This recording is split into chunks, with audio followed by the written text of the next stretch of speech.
Você já fez uma coisa que, se você fizesse, você ia acabar perdendo o respeito por você mesmo? Pega a visão aqui comigo. O que que te faz, cara, perder o respeito por você mesmo? Pensa nisso aqui que eu vou te falar. Às vezes você tá estressado, às vezes você tá mal-humorado com as coisas, tudo mais e tal, com um monte de gente.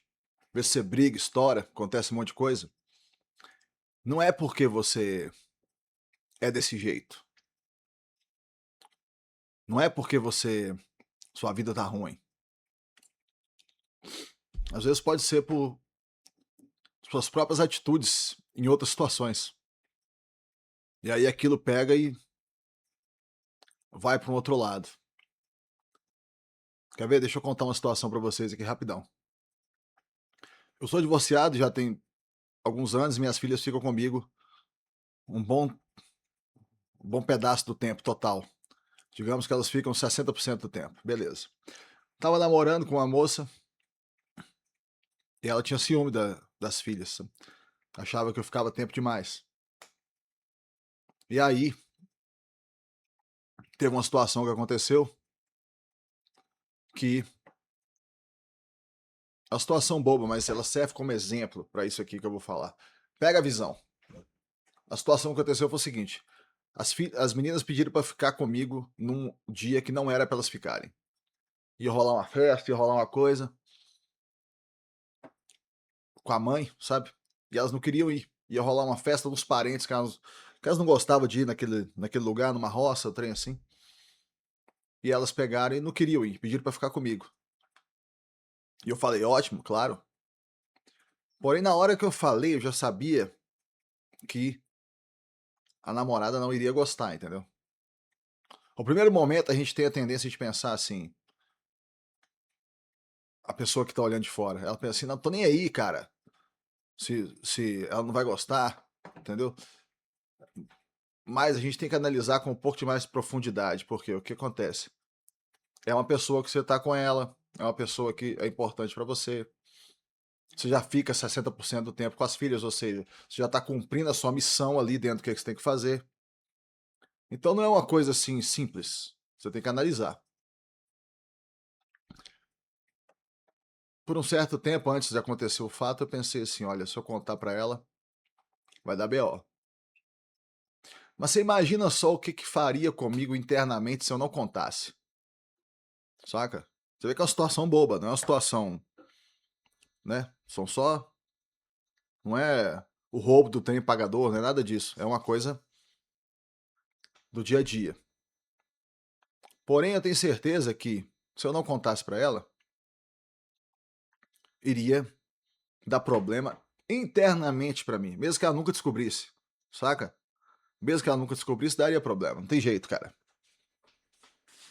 Isso é o jeito que as coisas são.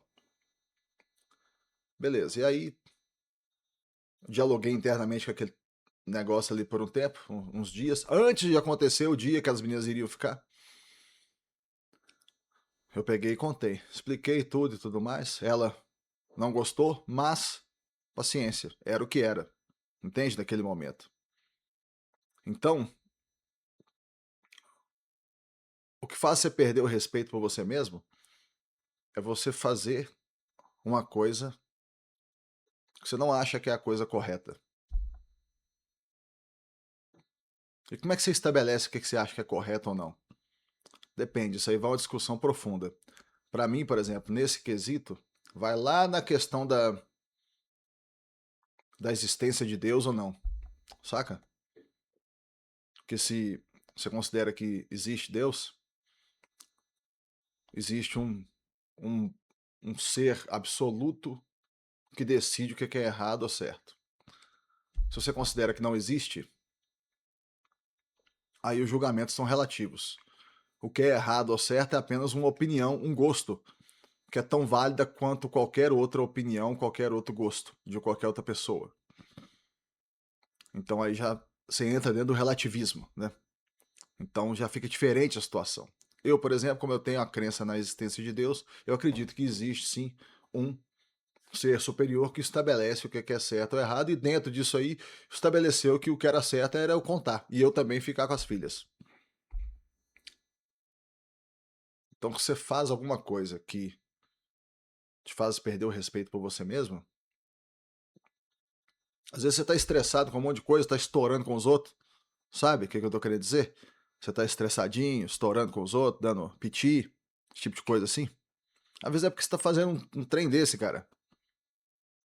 Os seus próprios atos não estão passando na sua própria peneira ali moral. Entende? Pode ser isso. Pior do que isso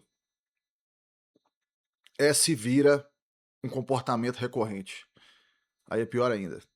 Porque o que acontece? Imagina essa situação que eu fiz. Eu não cheguei a fazer. Mas suponha que eu tivesse feito uma vez. Aí eu fiz uma vez e eu pensei assim, nu, não vou fazer isso mais nunca, porque isso aí foi um trem muito estressante, me marcou e tudo mais. Foi foda. Beleza, aí eu posso considerar que foi um erro. Entende? Um erro, por quê? Porque aconteceu uma vez só. Eu peguei, fiz uma vez, fui lá, aprendi, falei, daqui pra frente eu não faço mais. Ok. Agora você imagina se isso começasse a acontecer de forma constante. O que daria? Aí sim, você pega o respeito que você tem por você mesmo, joga no lixo e acaba com ele. Ele vira nada, vira, sabe? Então, aí é pior ainda. Então você tem duas categorias aqui. Veja bem, categoria um, o simples fato de você fazer o que você não considera certo. Mas você tem a categoria 2, que é o quê? Quando você pega isso que você não considera certo e aí você transforma isso num comportamento recorrente. Aí acabou de rebentar. E tem a terceira categoria que nós vamos entrar agora, mais do final do vídeo, que é o seguinte. É quando você aceita o que você não deveria aceitar de outras pessoas ou em outras situações. Você veja bem que esse exemplo que eu dei do negócio de contar, não contar, tal, ele serve até para essa terceira categoria. Por quê? Eu estaria aceitando uma coisa que não deveria aceitar de mim mesmo, baseado no medo que eu tenho do que a outra pessoa poderia fazer, ou seja, no medo, no fato de que eu deveria aceitar um comportamento que não é adequado para minha situação de pai, vindo de uma outra pessoa. Às vezes você pensa assim, porra, por que tem caras que aparentam que tem uma vida mais leve?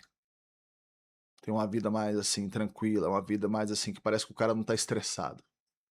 Muitas vezes é o quê? É porque simplesmente todos os comportamentos daquele cara estão passando pela peneira moral dele. Entende? O cara fala assim, não, isso aqui eu não faço. Isso aqui eu faço, isso aqui eu não faço. Isso aqui eu não admito.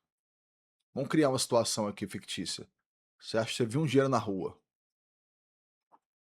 Tem gente que passa direto. Por quê? Porque o cara entende, olha, aquilo aí não é meu, o que eu tenho a ver com aquilo? Entende? Por exemplo, pega uma situação bem brasileira. Caiu um caminhão na beirada de estrada cheio de televisão. Você é o cara que vai lá pegar uma porcaria de uma televisão pra você? Ou você é o cara que segue em frente e toca a sua vida? Se você é o cara que vai lá pegar uma porcaria de uma televisão, talvez seja por isso que você dá chilique, talvez seja por isso que você é estressadinho, estoura com os outros, tudo mais e tal. Por quê? Porque na verdade, na hora que você tá pegando aquela televisão ali, você tá roubando, velho. Essa que é a real. Ah, mas tem seguro, não sei o que das quantas. Não tem importância isso. Aquela televisão não é sua, ninguém te deu ela. Ninguém. É, você não trabalhou pra comprar. Saca isso? Então o que você tá lá pegando aquele trem que não é seu? Se você tem esse tipo de pensamento, e às vezes, cara, o cara simplesmente tem esse tipo de pensamento, isso pode estar muito bem ligado só com a dureza que é viver no Brasil. Isso não é desculpa, veja bem, não é desculpa. Mas pode estar ligado com isso. Simplesmente o cara tá tão estressado com o pagamento das contas do dia a dia, vivendo, sabe? Aquela coisa, só paga boleto e trabalha, paga boleto, trabalha, que o cara nem tem uma condição assim de pensar direito. Porém, você tem sim a condição de pensar direito. Às vezes você faz isso quando você é mais novo, você não pensou direito ainda. Às vezes quando você está um pouco mais velho, você reflete melhor sobre aquilo, aí você já não faz. Você já pensa melhor. Por quê? Que você pensa assim, cara, por que eu vou fazer isso? Igual, por exemplo, você passou na rua, aí você viu R$ 50 caído no chão. Pra que você precisa daquilo? Por quê? Você entende? Ou então a porcaria da televisão, igual eu falei. Caiu lá o caminhão de televisão. Pra que você precisa daquilo? Saca? Então essa é a visão. Tá bom, meus amigos? Muito obrigado a todos que estão assistindo e até o próximo vídeo.